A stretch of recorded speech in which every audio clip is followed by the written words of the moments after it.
Hi guys and welcome to the Dead Hedgehogs podcast, and we've got an absolutely stellar, unbelievable podcast. Not one legend, but two legends on the podcast. Two tall bastards as well. And in a live pub. What more could you ask for? Before we get into the guests, please like and subscribe to the video. Hit the notification bell, and if you can spare a couple of quid a month, become a patron. You get early video, Patreon only podcast, free live gig tickets. There's a lot more goodies on the way to the Patreon massive, okay? Going back to the guests, we've got the Guinness Guru himself, Darragh Curran. Oh my god. Where does he have more in common than you think?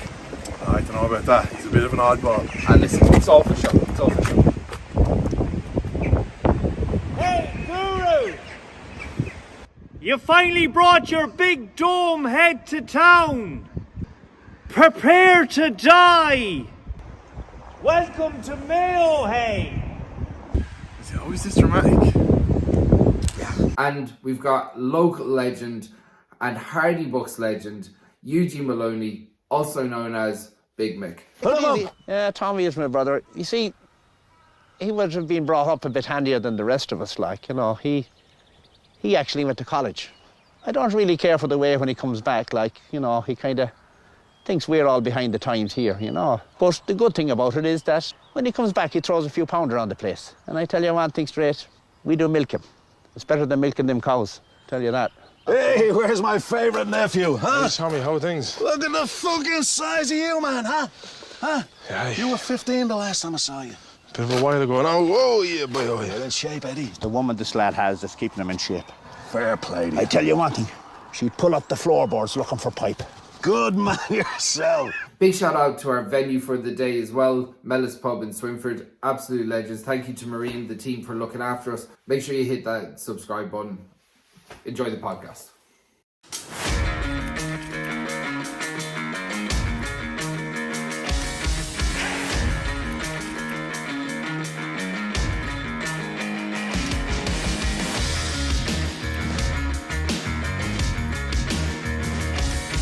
This is our first podcast in a very long time, and I can guarantee you it's going to be one of our best and most exciting ones. We have Chris the Sledgehammer Gavigan, Dead Hedgehogs brother. We have Eugene Maloney, the Hardy Bucks legend.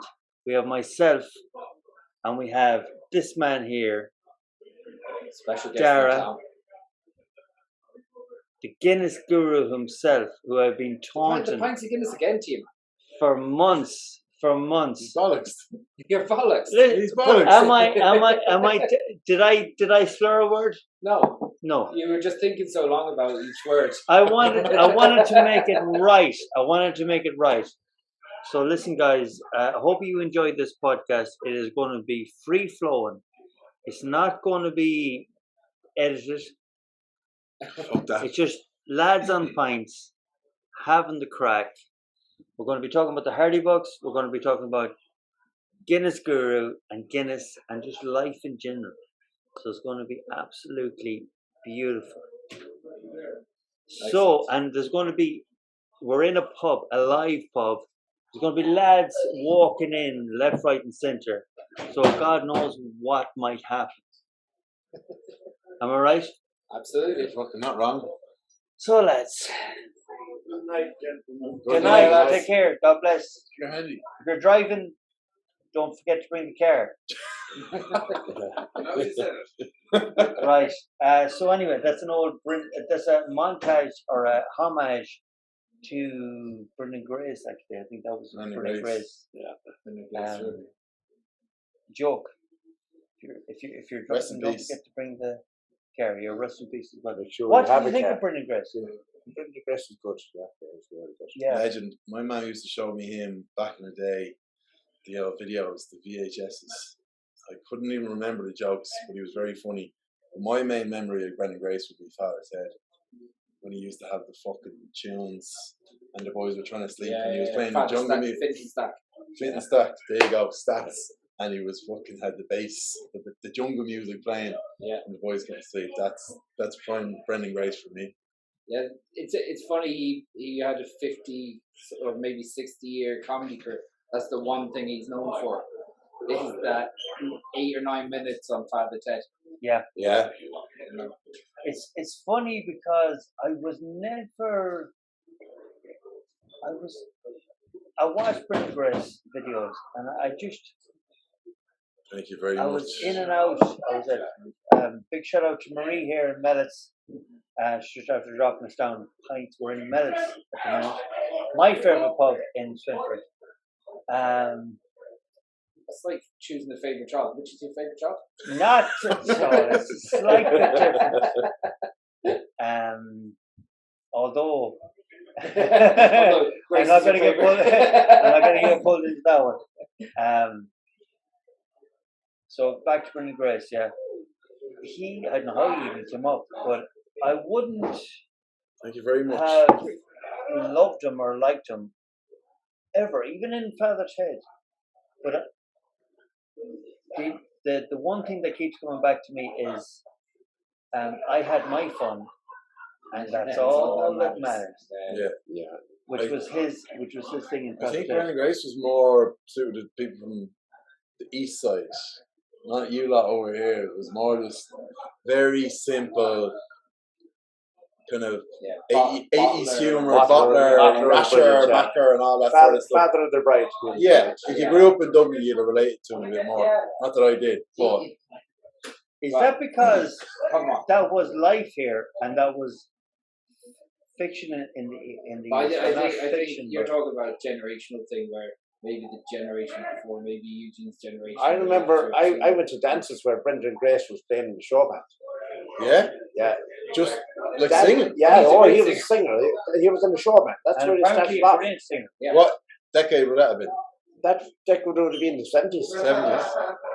Yeah. And would he just been touring the country, Yeah. singing away? Oh, yeah. And he just had the voice, and then he was kind of Don't funny. ask me what band he was in, but I He was a remember brilliant all the old bands. Like the Dubliners played up here in Swinford Town Hall. Yeah. Yeah. The Dubliners. But all those old bands Joe used to. Dolan played up here. But by the sounds of it, all those old bands used to just go to every city. Like Every city. they'd go to 500 cities in a year They would, just to get themselves out there. It's They unbelievable. They were huge. Like every band that was in the country that time, they played every single hall. Yeah. Like you're on about the youngsters today, and I don't like to be referring to them, but they're at such a handicap in comparison to what we were. We could go dancing every night of the week. Yeah. You know, we had dances in Swinford, we had Pontoon Hall, we had Ballyhonus, we had Balhadreen, we had Castlebar Royal Ballroom, we had the Camsport and Belmullet. Talk us through a dance though. Like, was it as innocent as we all think it was, or was their hands dropped and a bit of crack here and No. there? And also, Eugene, how did you get there?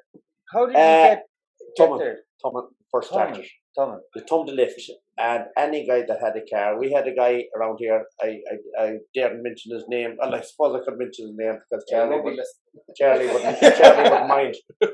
Charlie Gallagher had a now Zephyr car. Right. A Zephyr, if you know it, was a bench seat in the front and a bench seat in the back. This is around the 70s. We had 14 in that car. Wow. As you do. Not a There seatbelt in sight. There was 3 in the boot. 3 people in the boot, with the boot open and legs out the back. Oh my God. And Anything the to get 2 to the seats. dance. Well, was that just you or your group, or was that everyone? Everybody. Yeah. Everyone Everybody. relied on other people. Other people, yeah. There wasn't no hope in hell. Biggest problem that I had anyway, but I was never too pretty as the geezer growing up. But You didn't do bad too for yourself. yeah, if you got a woman, we say you were in Ballyhonus, and you got a woman and you went out for a kiss and a cuddle afterwards, and you delayed by 15 or 20 minutes. Every car, every chance of a lift was fucking gone. Right. Pardon the language now, but that was it. So mind the language. And you had to walk home. But hold on now. I had to walk from Ballyhonus. I walked from Castlebar. I walked from Ballynack. Yeah, but I want to know the details. You're saying What was her name? you're having a dance and the kiss and the cuddle is on, and then are you saying you head outside, and if you don't get into a car with her quick, Oh, well, no, we hadn't a car. but It was all standing but around. there was But there was never a chance of taking her home, I presume. Not a hope in No, hell. it was whatever you could get done at the venue It Yeah. had or to at be the done. back of the venue. Yeah. You Had to be had to done. have your work done before the dance ended. Your work done. And get A out. good shift. Get out 20 minutes before the dance ended. Oh, so you're saying if you were too busy Yeah. messing around with Yeah. her, the lift is gone. The lift is gone. See, Yeah, at Now, the time can it's you so... imagine? Can you imagine your dust of fucking horn, yeah, right? Oh, my And your God. lift is pending, yeah. and you're still about 5 minutes You'd away. still be walking your country. It's gone. And you can see, can you imagine it in a young fella's brain? Well, you don't think straight when You're not worried about the lift home. No, You dear, could you at that minute you could walk 50 miles. Yeah. But then when it's done, you're like, fuck, I have to walk home. But we've all been stuck in a weird town with no idea what to do next. Totally. I've been in Carrick and Shannon and going, right, looks like I'm have to figure this out. I wonder if there's a bus to Swinford from Carrick. But Even back in Eugene, at that time, less. Yeah, that time in the morning, there was nothing. of course. Not even a lift. I many a time would say I walk from Ballyhonus, which would be 17 miles from my house. 17 miles, I'd be just home in time to start milking the cows. You know what I mean? You just come in off at the close. Would you be drinking and all at these things? No drink. No drink. Damn all drink. There's no drink in the dances. You drank before going in, all right? You'd have 4 or 5 pints. What age were you? At the time, I'd be 15, 16, Okay, 17. so quite young. Yeah, Yeah. quite young. Well, we used to have drink. Everyone was served Would drink. you be young going in, or would that be the normal age? The normal age, we'll have to recount this now. My very first dance, we'd say, would have been in 1971, which would have left me 16 years, 15 years. Yeah. But it wasn't as if, it wasn't like, you didn't progress from dances to nightclubs. Dances were dances. Nightclub, I never knew nightclubs. It was pubs and dances. Yeah. And that was it. So it was a pub. You drank in the pub. Yeah. And then you went to the dance. Yeah. Oh, The so dance, there was no drink served at the dance. never a drink in any of the dance halls. No drink whatsoever. Right. And the dancing was Mad. 10 o'clock, 10 p.m. to 2 in the morning. That Yeah. was the dancing time. 2 o'clock in the morning. And were they just... It's Go funny you should say that, because I like last night I dropped my oldest daughter, who is nearly 17, down to a dance. And now I've been giving out about her not giving out about her. She's beautiful and she's one of the apples of my eye. I've been giving out about her because she's been out a little bit too much. And she asked me to drop her down to a dance in... No, not Banda, but in Sligo, Carrow Community Centre. And for all intents and purposes, I dropped her down because basically I wanted to see, because I knew she'd be getting down to it anyway. Yeah. So I wanted to see what was going on. And it was a really innocent dance. There was no alcohol. And she's 17. 17. No alcohol. No alcohol. Lots of lights. She'd tell you if she was drinking. Oh, she'd tell me if she was drinking. But she was telling me about how drunk she was the weekend before. But she doesn't want to be that drunk. She just wants to have the cry. And that's the way I've brought my kids up, that they can tell me, so that they don't have to really hide anything. But that seems weird that there's an actual dance. Yeah, still that's days. my I just point. thought it was just nightclubs. Apart from the fact that my 17-year-old daughter is going out drinking, and when she's having the chats with me about it, I dropped her down thinking, this can't be real. I mean, she's telling me she's going to a dance, and I'd love to think it was going back that way to Eugene. Yeah. To having a few drinks, or just going for a dance. But the absolute, what people are forgetting about the psychological stuff of everything. Like, I have kids, you have kids, you have Not as yet. Well, On Monday, no. working on it. Working on it. That I don't know over too. Working on it. But anyway, fact of the matter, kids nowadays, they have damn all cases to meet only on the internet or on this, that, The opportunities we had was savage. Even when we were in our teenage years, like we'd go, if we decided to go into town at 18 years old, there was multitudes of pubs. They were all full. There was a nightclub in town. There's a nightclub up in Julian's. There was a nightclub in Kiltraman. You go to Charlestown, nightclub there. So you're talking about multiple places where you could go. Whereas nowadays, go all the way to Westport. That's right. For a night out. And that's for a dinner.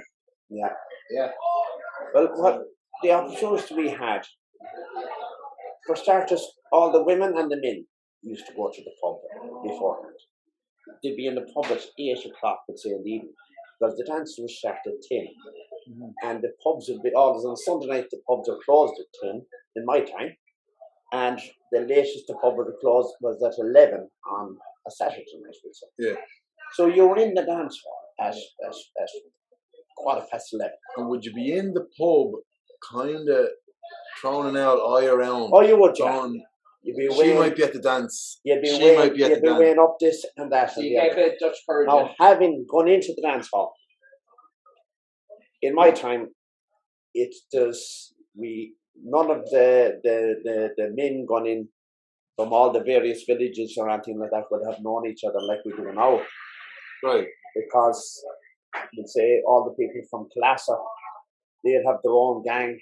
You'd have the people from Carricastle, Charlestown. You would have all the Midfield group. You'd have all the Mealich group. If you scrape, would there be a few scrapes? Or there'd be all the scrapes. Oh. Really, that's all anyone wants to do. That filtered through to filtered through to my time. Oh, definitely. There's always scrapes. We always filtered through. It was always town by town or village by village. Or was village by village. Yeah. Even though it's gone now. It's gone. It seems to have really much gone. But even in my time, it was Midfield, Classer, Mealich, Swinford. You couldn't trust someone from Alaska. Like I had this thing growing up where there was Swinford people and there was Classer people. There was, that's correct. Yeah, because you could they'd be fighting among themselves every day. Yeah. They were fighting among themselves every day. But if you picked on a Classer man, they'd all gang up. They'd all gang up. And it was it. You were gone. The ironic thing about the whole feature was you didn't have to actually look for trouble to get it back. You know what I mean? It could be landed on you. It could be landed on you. Because what happened was when you went into the dance hall, all the women were on one side of the dance hall and all the men were on the other. And the men would be just like stags, you know. They'd be siding each other up, chesting out, and people bumping against each other to see how you want to get a reaction. And, you know, if you felt up for it, most people... But would there be a stage in the night where the women and the men would just gradually come together? Or would you just have to literally walk up to a woman and go, basically, dance with me? Or was that the slow dance? No, there was 3 slow dances, the waltzes, and there was 3 flash dances. You never chatted a woman on the flash dance because someone would be jiving or they'd be shaking each other like that from a distance. You couldn't get any intimacy into it. Of course, yeah. But the idea was that when you weighed up somebody, if you really wanted to move in on them, you had to go in a horde of people would charge across. The men would all charge across to the women, and you would be looking at a woman there, but you'd be being pushed along. You'd put out your hand, and if she took your hand, you just brought her along with you. But if you missed her, she was hallelujah. You were gone up their line. And that is literally like... that's hilarious. That is the truth. Unbelievable. So you'd always go, right lads, we're hooshing along here. Hooshing along. She missed me. That could be my wife for the next 8 years of my life. But you have to go back around again and hope that she's still there. So you might get a second chance. You might. But she could be with someone else. Yeah, you get somebody else and then you go around again. That is find her. Crazy. But then if you found her, you had the best one to get was on the slow dance when you had Of course. the 3 slow dances. In a row. Yeah, no, 3 in a row, three songs. So that was the God chance help when her you got then. 3 songs in a row, or was it 3 songs, yeah, 3 Yeah. songs. So 10 And minutes of that's fucking... when you could talk. You could lie into her ear and you could tell her. So the DJ had No, a there was no fucking- DJ. This is live band. Live band, Oh, yeah. This live would band. be Show band. Brendan Grace. This would be Joe Dolan. This would be Big Tom in the mainland. Could be But anything. obviously they play more than 6 songs. No, but 3 at a time, slow, and then 3 fast. Right. Every time to See, that's where I was fast. getting confused. Yeah.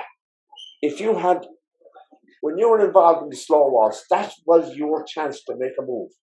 And you asked her then to stay on at the end of the 3 slow dances. And if she stayed on, it meant that basically she was prepared to go with you. Like when you have them in the slow dance situation, what type of chat are you coming out with? Is it pure? Like, That's where you threw everything that you ever owned and had. You threw it at her. She's asking how much road frontage do you have? Yeah, yeah. How many cattle do you own? Correct, everything. What does your father do? Correct. Everything. You had that 3 dances to make your mark. And if you did not record that, beautiful. This is That's not. it. This is It's not game where over. I thought the podcast was going to go. Well, this but is where it is. it is way better than that. That's what we make I'm friends. going to go for a piss now. Don't manage, Stevie. It might be the Are we first- pausing or not just the last. fucking going on? Keep All going. right. No, Well, we were gonna. I was asking you, Eugene, before, and then Cowboy said, "No, wait to the podcast." But so we're in the podcast now, and I wanted to say, I basically asked you, "Are you actually Martin Maloney, aka Eddie Durkin's uncle?" Which you are, and like, I'd love to know, and I know a lot of people who hopefully have come over from my channel to watch this, who maybe this has been answered before, but I'd love to know the first moment where you were approached as a mid-50s, 60-year-old man who I don't think, you had never done anything. I had sang in choirs and You played sang in music, choir, and right. I done a couple of. When Martin approached you to say, did he just say, like, will you just be in this? And were you a bit like, fuck off? Or were you always just like, no problem, I'll do whatever you want? Martin Maloney came to me himself and the Viper. I love the way you still call him the Viper. Yeah, the Viper, Chris. Yeah. They came to me with, they had a video camera.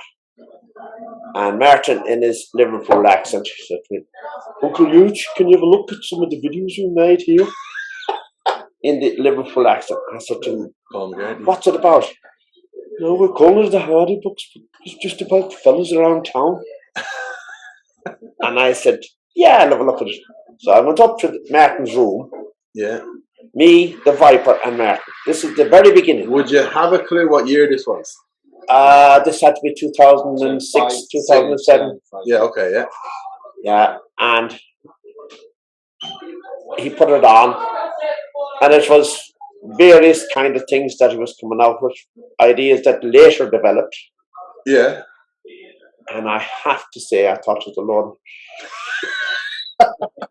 Or was it just the two of them filming? Yeah, the three of us were sitting then in Martin's room. Well, what were you watching? Was it? We were There was watching- nothing we ever saw. It was just them two. Just them two. Filming each other. Filming each other. Hey, one let's on, start yeah, yeah, And you yeah. thought, this is fucking shite. And they said, "No, we can develop this." And I said, they tore off with "Martin, if you don't psychology. mind," I said, "this is a lot of shite. If you don't mind."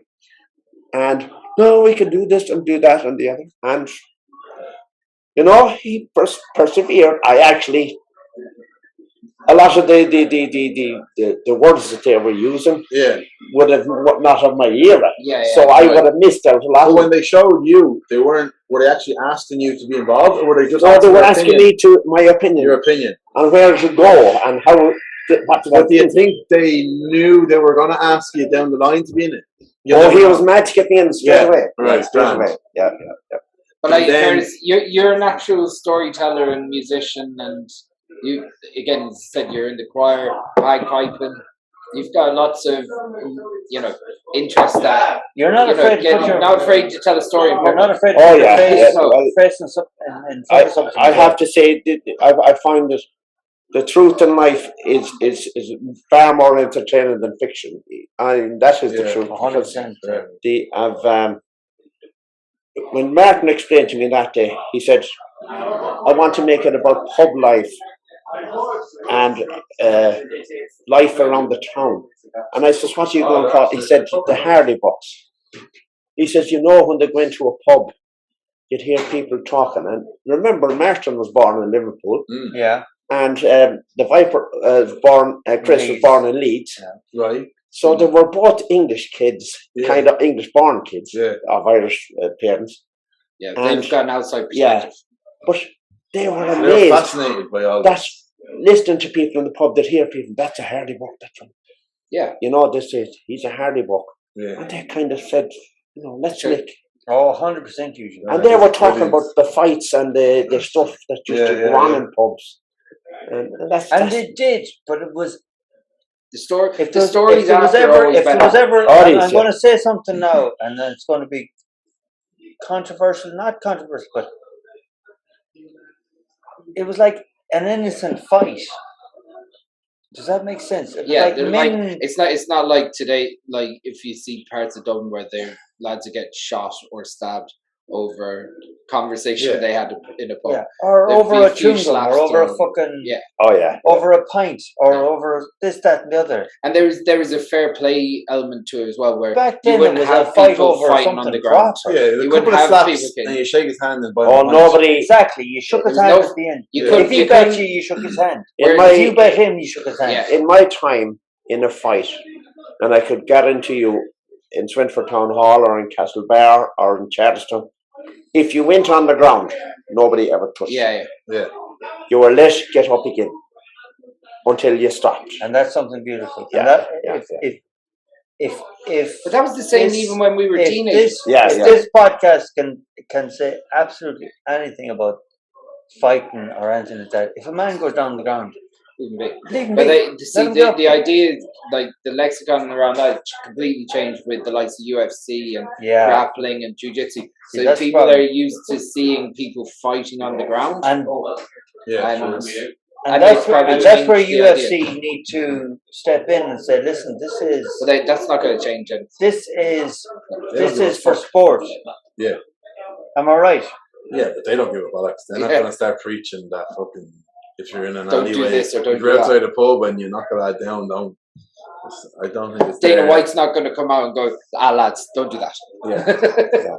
Well, I don't know where that. I'll be honest, I put my hand up. I've barely ever been in a fight in my life, so. Well, there's a reason for that. Do you know why that is? You're massive. Because you're about fucking a foot taller than everyone. I used to get. I'd say this happened to you. In fairness, in your Boston days, when I was fucking 17, 18 in the disco, I was very soft. I would put my hand up and still say I'm not. If someone came up and tried to fight me, they'd probably fucking beat me. But when I was back in the day, there was something about, and Mick, Eugene, you probably experienced this. A smaller lad loves to be able to say he beat up a big fella. Yeah. So I would always, for every time, between 15 to 18, every time I went anywhere, sort of a fucking dance or a nightclub or a bar or anything, be someone coming up against you, trying to start something with you, purely just to be able to say, I bet up that cunt and he was a fucking foot taller than me. Like, well, I don't know, interest. Again, I'm not being biased here. Inside every small fella, there's a big man trying to get out.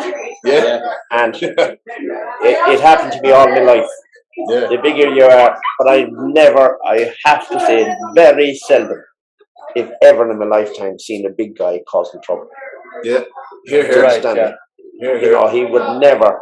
You see a big guy, 6'4", 6'5", he comes in, he's imposing on the side. You're imposing without being, without guarantee he'd never, ever.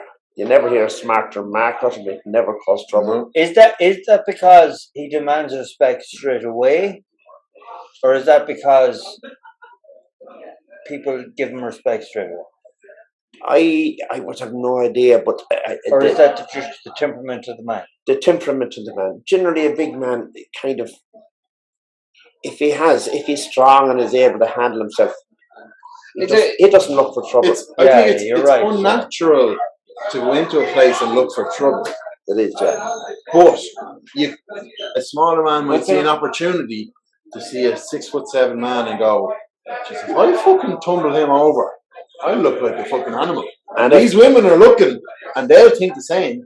And that's what I think. Whereas if a 6'7" man tumbles over a 5'10" man, perspective on that. Right? Go on. He looks like a tug. I think there's a lot less fighting when there's women around, because your attention isn't on fighting; it's on trying to pull a woman. But I could argue that the girls aren't going to be impressed by you fucking getting. Every one of those discos I was ever at, where I started on, there was plenty of girls around. But I would have to disagree on the basis that it's that gorilla thing that I'm the bigger cock than you are. I think a lot of that in younger people. Now, when you get older, it's a little bit different. Well, I think there's a bit of tribalism involved in that as well, where we'd go to the N17 years ago, and there would be Swinford would fight Charlestown, and Charlestown hated Kilchamaw. Kilchamaw hated Swinford for whatever reason, and then between the two of us, there's just a mass brawl fucking kicking off between, and then you'd run back to the bus and go, fucking hell. That's mental. Do you think that has stopped? Yes, it seems to. I think it has. I don't hear of mass fights. There was always a thing that Swinford was against Charlestown. The biggest item that I found is since college, secondary, third level education was started. Yeah, maybe. And every town in everywhere around the place, they're all either in Galway together or they're in Limerick together, and there is no bias against, like, you know, and they're in Trinity or they're in UCD. Yeah, they are all together. You see, actually, Mayo against Dublin in the football.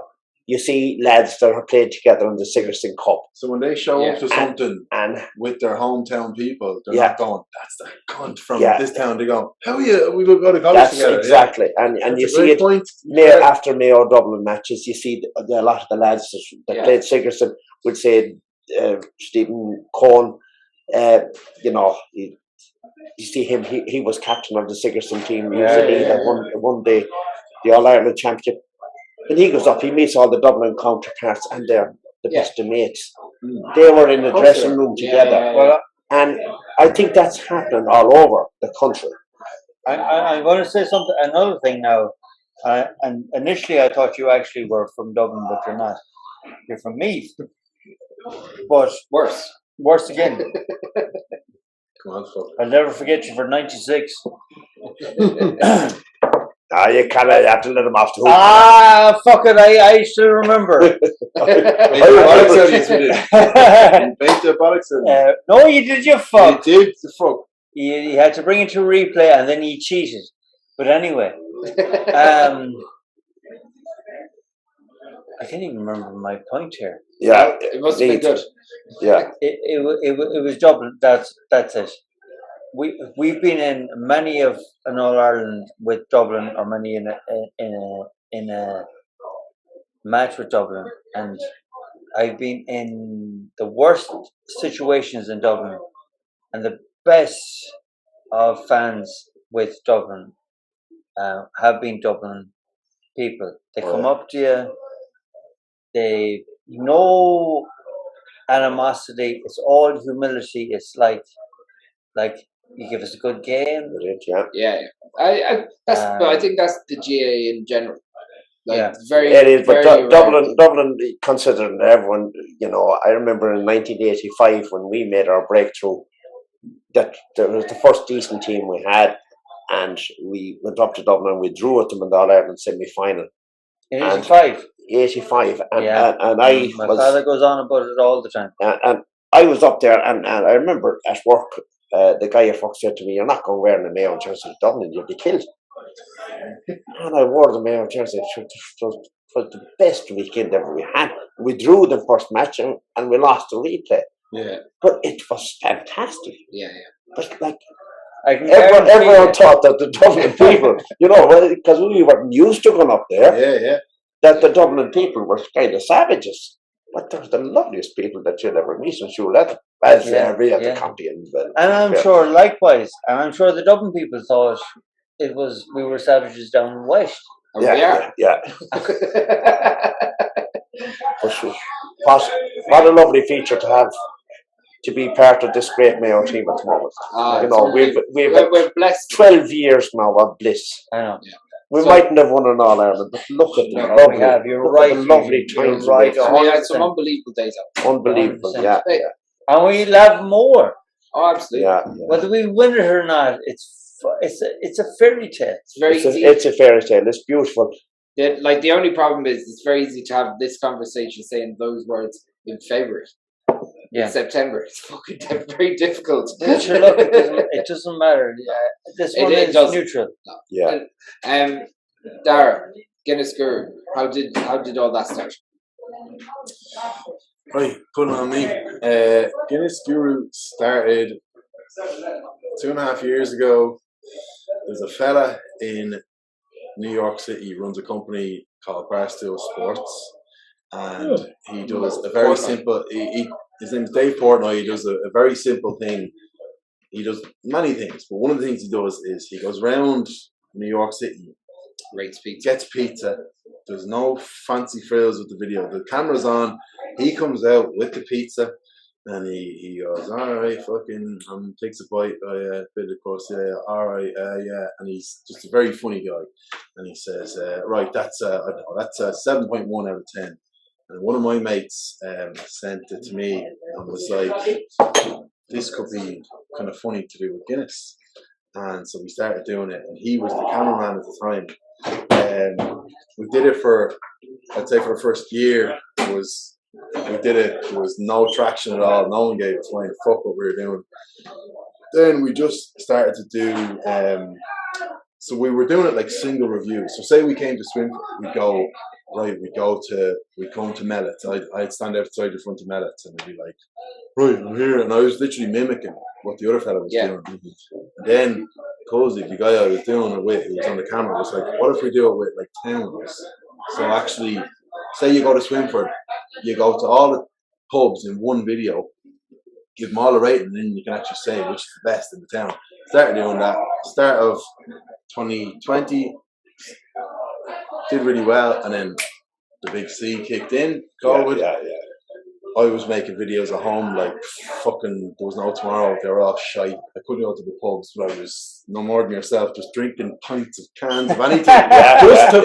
Put anything online. I had about 500 followers, and I was like, once I can retain these people until this COVID thing is done, we all thought it would be a couple of months. Grand. Well, I definitely think it was a couple of months. Yeah. And in fact, I remember being in a very cozy point in my life, and all I was doing was fucking riding and drinking, and I didn't have to leave the fucking place. Well, good on you. So, yeah, fucking right, chap. Yeah, but go on anyway. Yeah, but then I was like, yeah, sure, this will last. I'll do it with these videos. This lasts for months. And then sure, it lasted fucking God knows how long. And the guy I started with was kind of like, right, well, you're doing all these videos by yourself. You're going well, grand. You keep it lit.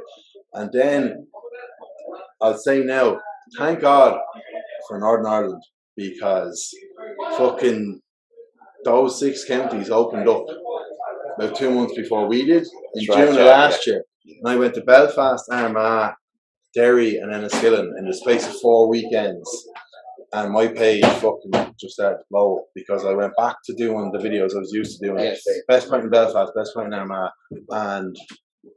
and then after those people 4 were weeks, used to watching content online as well. yeah, exactly. They've done nothing for a year, and then everywhere else opened, and it was a gold mine for me. I could go anywhere. I had a million places on my list: Galway, Cork, Kilkenny, fucking Donegal, Dublin, everywhere. And that's what I've been doing since.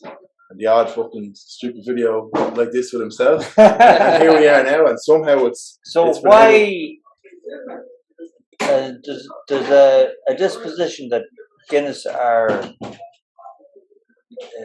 sponsoring you or paying you or Yeah. whatever. What's your sense in that? My sense is I've never heard a single iota from Guinness. I've gotten the odd little PR package, which is just you get sent this little shite on Instagram, like 100 other people get sent. But I've never heard a thing from Instagram. I think the reason is because Guinness is a company that is such a prim and proper, perfect company that every pint in the world, according to Guinness, is a 10 out of 10. So if I'm going around the country saying, actually, this is more like a 6 out of 10, 7 out of 10, Guinness are going, also, hold on, I don't know about that. Also, Guinness are probably thinking to themselves, well, everyone's going home and they're going to have 1 pint or 2 pints of Guinness. Yeah. They're not having like 10. Yeah. Oh, Jesus. But From the ball. They're hoping that folks, Guinness have 10, right? Yeah. Or that people have 10. But they can't say that. Yeah. Do you know what I mean? Well, like, they're kind of tied PR-wise to being a health and safety aspect to it as well. It's the last thing, and sorry to cut you off, but I do have to say, and it's not even defending myself, it's actually defending Guinness in this situation. In fairness to them, every time I make a video, I'm advertising that product right there. Right, yeah. So they don't why would they pay me anything? Yeah. Why would they sponsor a video? Why would they pay me? When literally... Because every time... fair is fair. Fair is fair, but it's not really when it comes to that sort of stuff. Free branding. Free branding is free branding. It's free branding. I don't like it. If they pay me, what more is it? They're not going to make more money. He doesn't like it, but that's just how it is. That's why I would never expect to hear from them. I know the fucking word's not fair. I know the word's not fair, but I'm here to try and make it fair. But it's not fairer. Yeah. Does that make sense? And if there was someone like us in every other town, well then we might make it fair. Maybe. Does that make sense? So for you, what do you see your plan going forward? Well, I can see my plan of making the world go fairer has gone completely fucking. My plan is to continue this, but also build a brand, because I think there's certain Irish companies that I won't name that started off being sort of quite male centered and making content for lads and having a bit of crack. They just totally shit themselves and started going the total opposite. And I think there's a huge gap in the market for just general sport, fucking gambling, all that sort of content for lads. Real stripped back, no nonsense stuff. You heard it, Joe Donnelly. He's calling you out. I'm not naming names, but I really think I think there's a huge gap in the market, and that's what I'm going to exploit. And in 10 years' time, if you listen back to this podcast, you're going to go, "Fuck it, hell, he was right." You're ahead of your time, yeah. 10 years' time. I'm talking about 10 weeks. 10 weeks. Not even ahead of my time. I think a lot of people came in around 2010, 2012. You could kind of say what you wanted without any repercussions, and then people started getting cancelled and all that. And we're not going to get political, and I'm not saying any of that, but I think people have gone. People who started. But that's mostly. Let's just say people with the word "lad" in their name started having a certain type of content and switched to the total opposite side. Yeah. Don't want to offend anyone. Can't say anything bad. We won't post anything like that. Everything's perfect and proper. And I think there's a huge gap in the market for that, and that's what I'm going to exploit, and that's my plan. Yeah. I didn't realize Bin Laden had a fucking social life. He's dead, man. He was ahead of his time. Yeah. Bin Laden was. I thought when you said lad, one of the best mates in the bushes. No. He was. Anyway, doesn't matter. That's getting very political. Listen. Yeah, well, you're fucking steaming. I'm trying to think of the next topic here. Bring it up.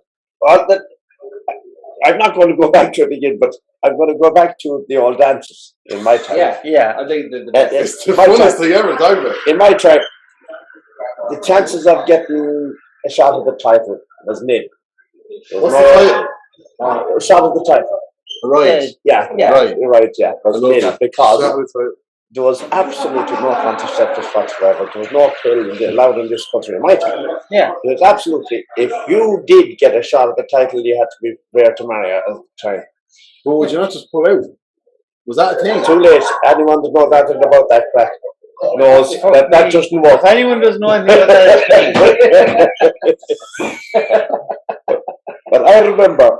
we're all honesty here, boy. There's no I fucking remember disclosure. actually one of my better nights in Castlebar. I met this lady, and she asked me back to the flat, and there was a guy outside with his girlfriend waiting for me in the car to give me a lift home, and I was above, and I never forget it. This lady was on for it, like, but she had a what do you call it, one of them corsets on, one of the old corsets that was laced from the arse right up to the back of the neck.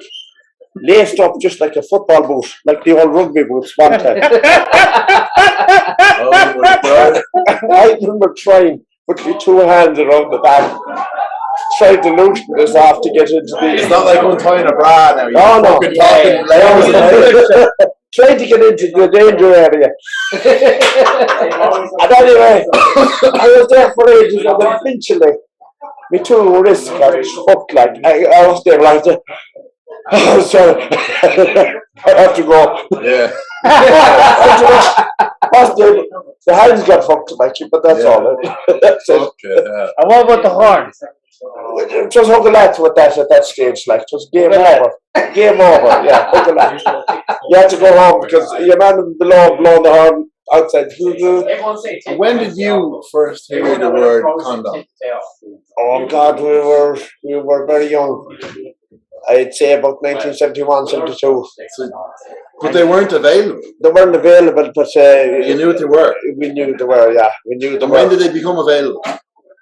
Not in this country until, I'd say, 1980-ish, Right. 81-ish, 82-ish. How did People you stopped using by H2. Basically speaking, every shot was live. They were shooting with live ammunition all the time. And you had to People blame the Oh my Catholic God. Church for that, but it wasn't Oh, legal they were. in the Catholic Church. Oh, it was. Oh, I'm Was afraid. I'm sorry, but it was. Or was it? Because it was against every law. The best way to lose a horn was get your Catholic trousers on. And they start thinking about going to hell and stuff like that, and you still lose a horn. That's the way it was, you know. Yeah. That's the way they But I can driven it guarantee to you us. now, if I had the horn and there's no, I wouldn't think about fucking Father fucking Jennings or fucking Father Murphy. Mm. You know, Alright, no fucking that's the thinking only way about he can keep it going. Yeah. There'd be no fucking thinking about no priest or no fucking. Be sure. Once I have the horn, that's it. We know that. Game over, yeah. It's game 3 over. days in bed. We've Yeah. 5 exhibit Honestly. A's. Yeah, 5 exhibit days. And I have the 5 of the beautiful, beautiful kids. And I'm talking about beautiful kids. Did you have a pint today? Did you? I might have had one. Maybe. 1 or 20. Maybe. But yeah. But I like. But in fairness, contraception weren't there available. And in truth, the amount of marriages that happened because women got caught Yeah. and people just got married. And that time, it was Just married like that. it Like, was oh my honourable, God. yeah, yeah. No fucking, will you marry me? And then 2 years No, no. later, Yeah, no, we're no. married. Is that the reason Because there was so if- many unhappy marriages? If you hadn't, I'll never forget, I worked with 2 Belmullet lads in England when I was there in the 70s. And they were telling me about the time, you know, down in Belmullet, when the girl got pregnant in Belmullet, it was huge. It was the same in all of Ireland at the time. Yeah. A girl got pregnant in the village. It was a huge disgrace on the family. Yeah. And it was a terrible indictment, like. It was just the whole people were down on top of But it. it, like, it was an indoctrination thing as It well. was an like, indoctrination thing. And I remember this guy, who's called Dean, he's from Belmullet, he said, all the men were visiting in this house at the time, like they used to do, and the women were all sitting around. They were drinking bottles of Guinness. The women were drinking their hot coffees or the hot whiskies, whatever. But they were talking about this girl that had got pregnant in the village. Yeah.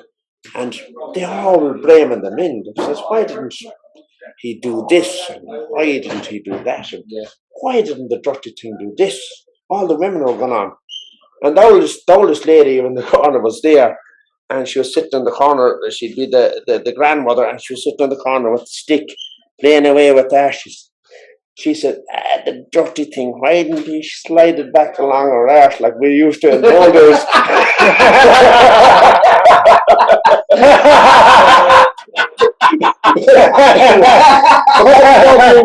Thought she had packed up this crack altogether. Still fucking true to this day. The best contraception you can Yeah. Fucking hell, that is guy. How's the rating now, lads? Oh, we're fucking well past. I think. Don't worry about the rest. I'm half cut. He's fucking 3/4 cut. Eugene's still fresh. I think we gave it an 8-1, but I think we still stand by that the White House was the best. Oh, it was, yeah. In Swinford today. But again, it's on its day. You never know. You could be back tomorrow and it could be totally different crack. Yeah. Eugene, if you were a minister in the government now and you wanted to return some of the good times that you would have had when you were younger yourself, what would you bring in to replace all the shitty things that you could do as a young person? It's a good question. Social media has completely. What would you add to it? Social media is completely dominating at the moment. Yeah, it's completely dominating, and it's completely dominating at the moment. Do you think that's a bad thing? I often look at it like it's some weird dystopian thing where people are so addicted to looking at their phones. And they're addicted to the analytics and they're addicted to likes and whatever. So a lot of people don't have good social skills or good, interaction skills. That's the world over. Everywhere you go, it's from the States right down to Ukraine or every place in the world. Everybody's addicted to phones. I'll never forget in 1994, I went over to the World Cup in America, USA, and I was traveling from Philadelphia down to Washington on the train. The first time I ever heard a mobile phone, and a guy beside me started talking on this phone, and I was sitting watching, minding my own business. I was kind of afraid, and next thing he, hello darling, hello, and I said, this fucker is chatting me up. He's trying to. I kind of said, wait for him now for another while, and if he makes a move, I've got to whack him. Then I seen him talking into this big brick of a thing. And I said, how the hell is he doing that? Yeah. And he answered the phone. That's the first time I seen one of these mobile phones. No way. And that was in '94, and all of a sudden, 6 years later, everyone in the country had one. Yeah. But now you're weird if you don't have one. Now you're weird if you don't have one. Yeah. There's especially with the young generations, you look at and you're like, there's not as much social things that they could do. You like Brian Baruch? I do. Yeah. He looks like Brian Baruch. I go through a hiccup phase at the minute. I'm hiccuping. This is exactly what you want on a podcast. Exactly. That's why I haven't said anything for the last few minutes. I'm trying to contain it. Well, that too. But yeah, so going back to social media, I think it's just proven that it's obviously they see that phones and social media, they trigger the parts of your brain that gambling does or alcohol does. Yeah, correct. So with teenagers in mind, like you're not going to leave the drinks cabinet open to your kids. No. At a young age, or not regulate it, or smoking or something like that, which is also highly addictive. Or you're not going to go, kid, get into the gambling. No. You know, this is setting you up for life. But I think we're just kind of bypassing the tech stuff, Yeah. social media especially. We have, in fairness, social media has taken us to a level where independence is nearly gone at this moment in time. And we'll say even in a pub, You're like kind we of are, right there. like we are tonight, Yeah. or if you're in your lawn sitting down, just lying out in the sun, if you're sitting out in the sun in the lawn or anything You're else, going the wrong way, Steve. You're doing a good job getting over there. yeah. I'll join him. I'll look after him here. Now, Darren, you get back onto your. Do you have a hot take on this? What was it we were again? talking about social media. Like, I was asking Eugene about if he was minister and to bring back some of the good times that he would have had. And then And he said, he started talking about social media. And obviously there's an addiction with social media everywhere. Do you think? it's hard for me to like go against social media when I'm doing what I do Through social media. through social media. I'm doing it as a full-time job, which is like ridiculous to say. 30, 40 years ago, you couldn't have gone around the country drinking fucking pints of Guinness, filming yourself as a full-time job. Yeah. So it's hard. No, don't get me wrong. You're using it as a tool. Totally, yeah. Like, that's what I was saying. The difference that, like, Steve, yeah. So the way I look at it, right, I completely look at social media as a tool. Yeah. As a way from getting I A heard to B. I heard a great thing before. It said you can either be, let me get it right. You can either be a creator or a consumer. Yes. And if you get caught in between, you're kind of fucked. Yes. So if you're someone who wants to, you throw up the odd selfie and you're trying to be cute and all, and you're throwing a video, but you're fucking scrolling through Instagram for 6 hours a day. Yeah. That's not great. Whereas someone like me, I like to think I'm saying, Eugene, with social media, I heard a great thing before. You can either be a creator or a consumer. That's right. You can't really be both. So I like to think I'm a creator. Yeah, clearly. I make my fucking living from making videos. Yeah. And then people who are consumers, they consume my content. And then you hope that, these are the type of people who are the builders and the bankers and the people in the regular jobs. That's right. Who are just taking 10 minutes out of their lunchtime to watch one of your videos. But unfortunately, it'll be 10 minutes and then they could be home and they could be watching fucking chai for like 4 hours. So, yeah. But like, that's not really, I don't have any control over that. No, but I wouldn't be too worried about someone that's a fully formed adult in this current days. Like, you talk about younger people, like teenagers. Mm. Like teenagers are fucking rough at the best of times. They were rough when I was a teenager. Mm. I'm sure they were rough with, like, they're horrible to each other. Yeah.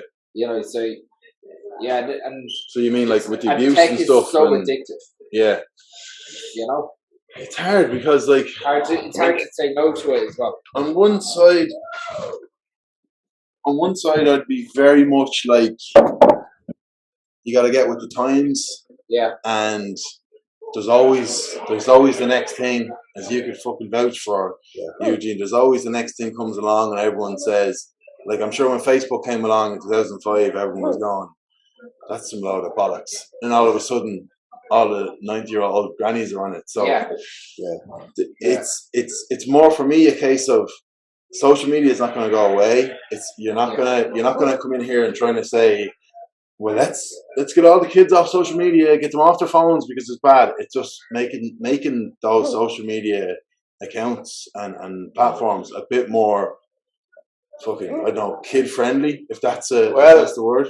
I actually think social media is actually an advancement onto the old kids games that used to go on, but the video games, where they play all this, and every problem was solved by shooting whatever was in front of you. Yeah. Do you understand what I'm saying? Yeah.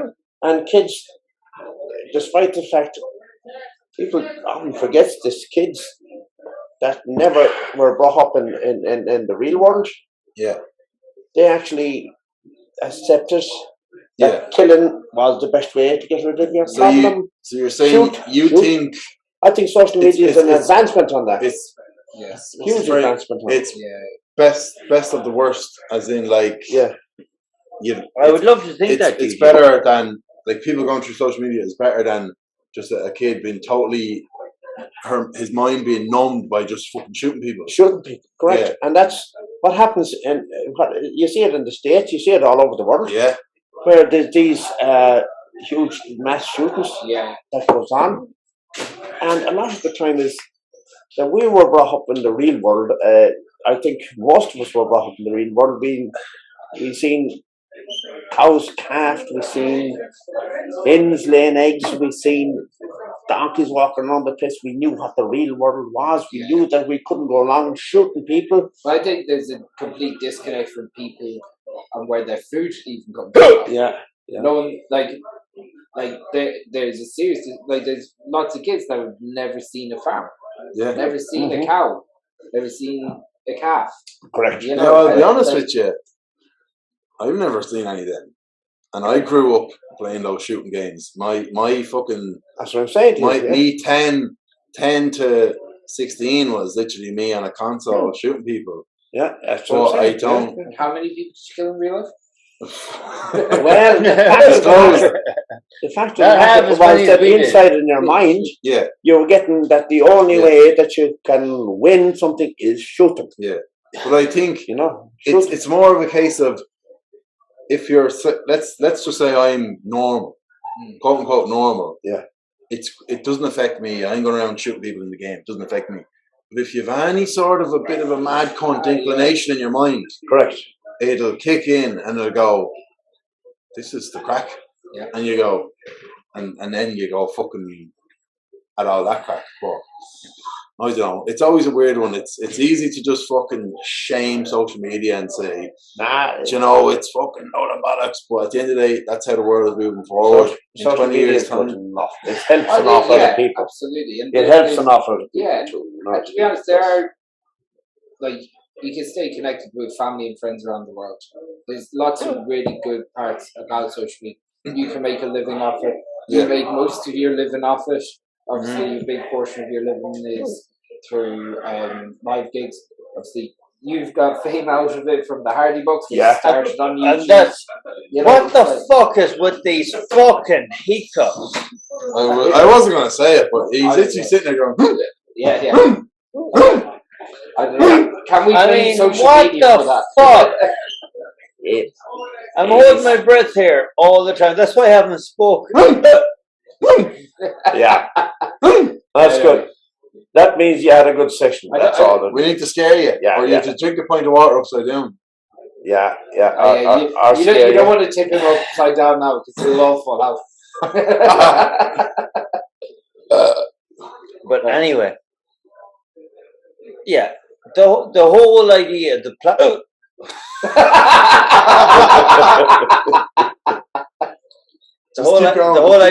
whole idea. Just don't stop. The whole idea of the platforms was to make a platform for So $3 was made. I know what you're going to say. $3 was made so we could actually create a live show around it, create a direct link to an audience that will want to come to the live shows that you want to put on. Okay, and it's kind of similar with what happened with Hardy Bucks as well.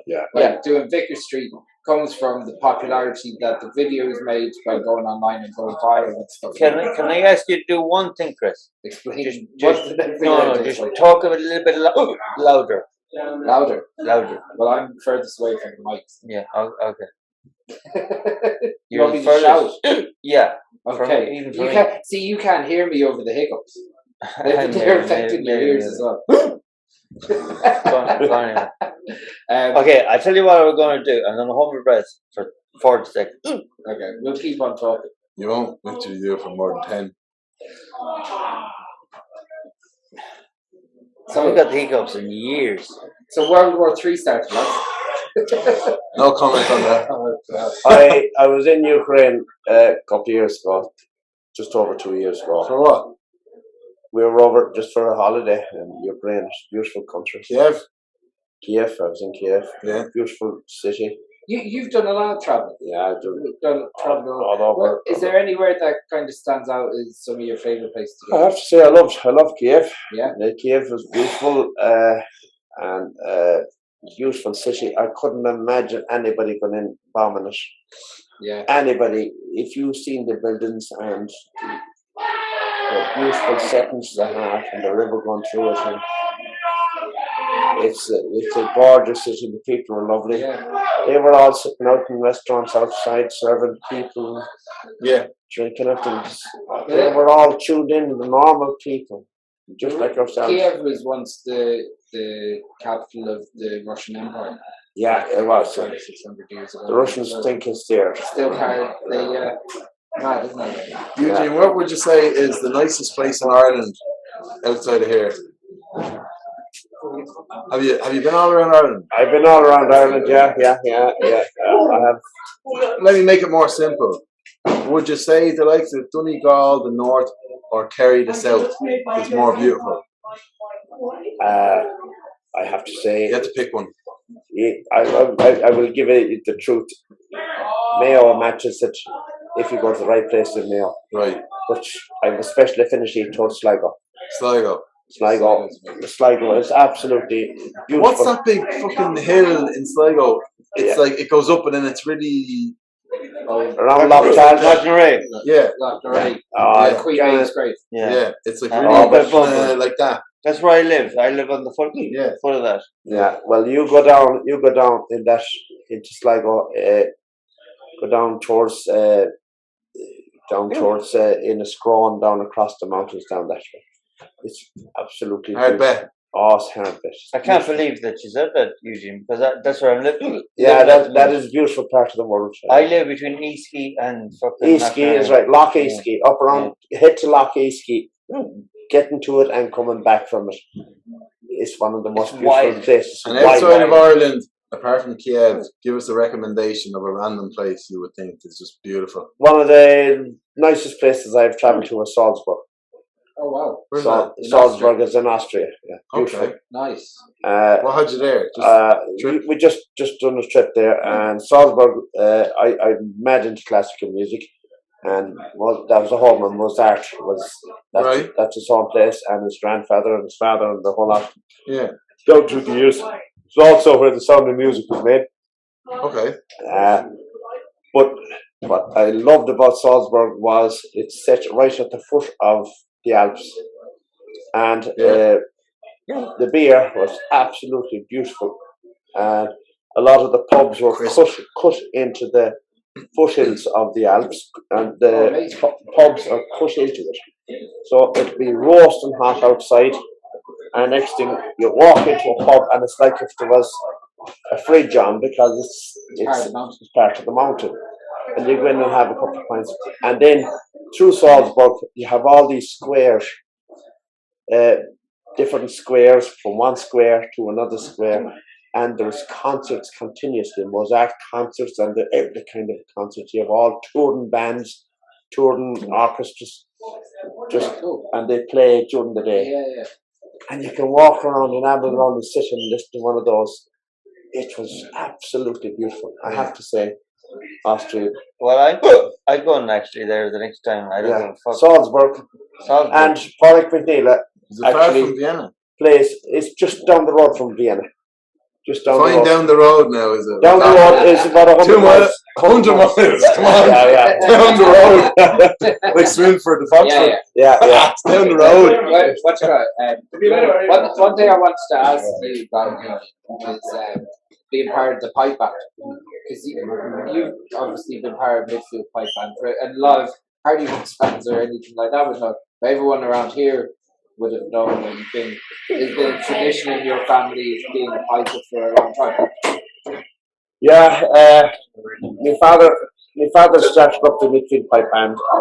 Started them up when he came back from England. He went off to England prior to the war, and he had to go down the mines. Yeah. Like my grandfather. Yeah, he was good on the mines and he got dust in the lungs and all that. But he also met an awful lot of the soldiers that was being trained that time to go off to the war. So they were also all the armies had pipe bands around Yorkshire where he was, and he got in with the pipers, and that's the first time I ever heard. He heard pipes and he started playing. He was a great musician, so he started playing the pipes with them. Yeah.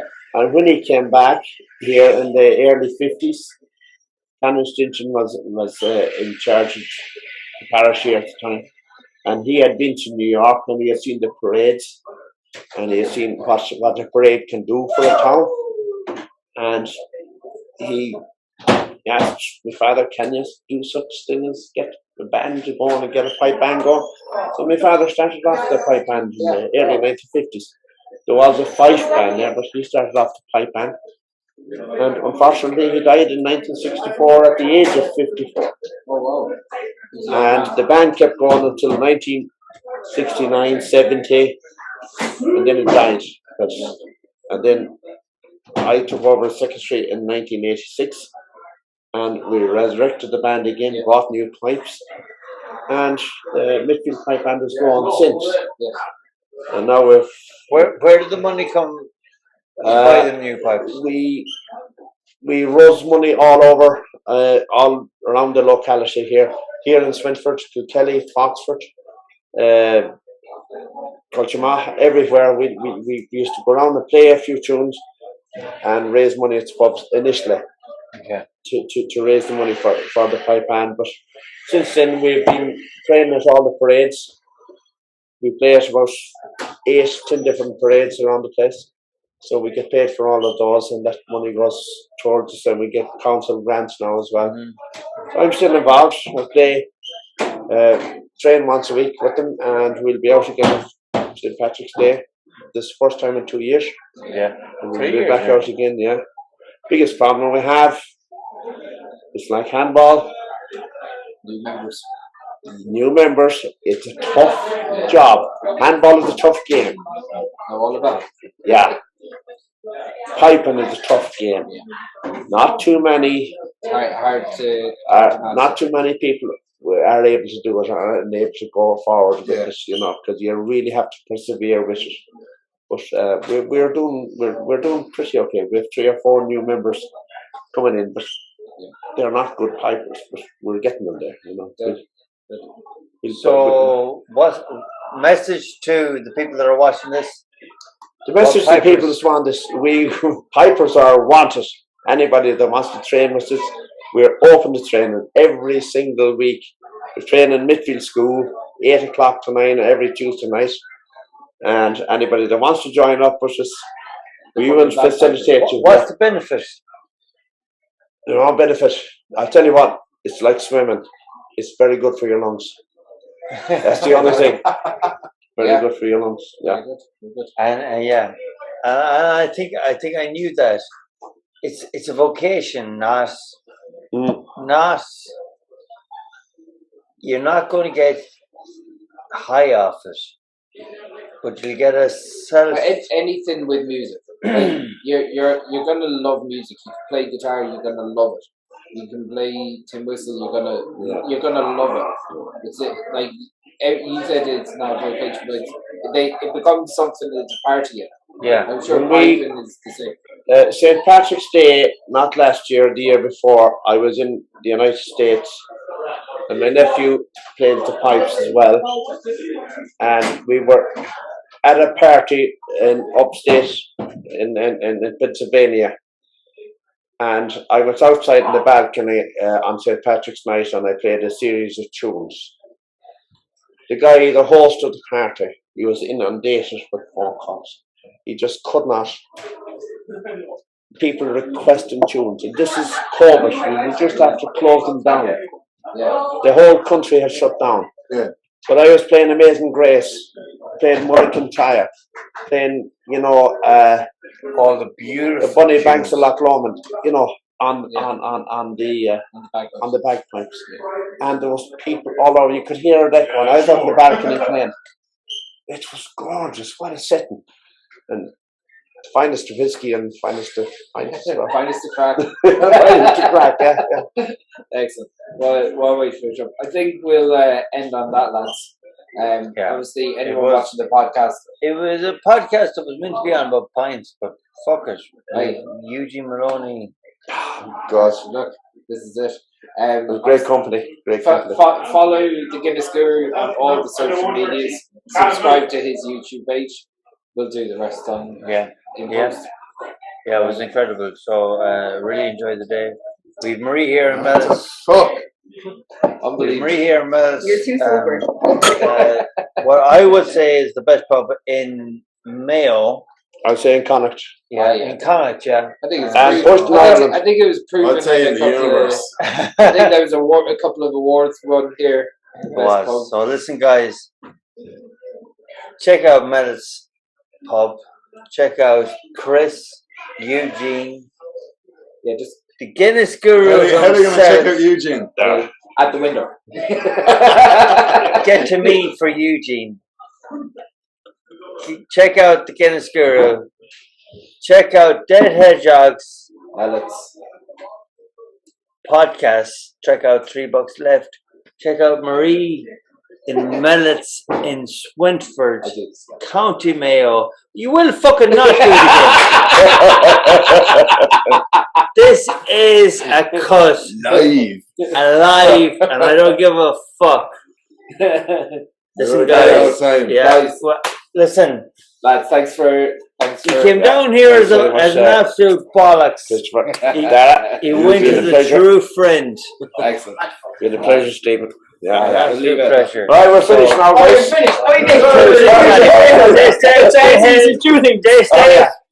Stay healthy. Mayo for Stay away from Sam. yourself. Mayo for Right, guys, thank you for watching the podcast. If you haven't subscribed, hit the subscribe button down below, and we'll see you in the next one, okay? See you there.